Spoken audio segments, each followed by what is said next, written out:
కన్యా రాశి వారు ఈ వారం ప్రారంభించినటువంటి పనులన్నీ కూడా విజయవంతం అవుతుంటాయి. శుభ కార్యక్రమ ప్రయత్నాలు కలిసి వస్తాయి. విద్యార్థులకు ఈ వారం యోగదాయకంగా ఉంటుంది. పలుకుబడి కలిగినటువంటి వ్యక్తులతో పరిచయాలు ఏర్పడుతుంటాయి. స్నేహితులతో, బంధువులతో కొన్ని రకాల కుటుంబపరమైనటువంటి కార్యక్రమాల్లో పాల్గొంటూ ఉంటారు. కోర్టుపరమైనటువంటి వ్యవహారిక విషయాల్లో వృధా ఖర్చులు పెరుగుతూ ఉంటాయి. దూర ప్రయాణాలను వాయిదా వేసుకునేటటువంటి ప్రయత్నాలు చేయటం మంచిది. అంతేకాకుండా అశ్రద్ధ కారణంగా కొన్ని రకాల పనులన్నీ కూడా ఆటంకాలతో ఇబ్బంది పడుతూ ఉంటాయి. కుటుంబ సభ్యులతో కలిసి తీర్థయాత్రలు చేసేందుకు కొన్ని రకాల ప్రణాళికలు సిద్ధం చేసుకుంటుంటారు. విందులు, విహారయాత్రలు ఈ వారం చేసే అవకాశాలు ఉన్నాయి.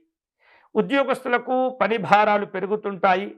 అధికారుల యొక్క అండదండలతో కొన్ని కష్టమైనటువంటి పనులు చేపట్టడం, పూర్తి చేసేటటువంటి అవకాశాలు కనిపిస్తున్నాయి.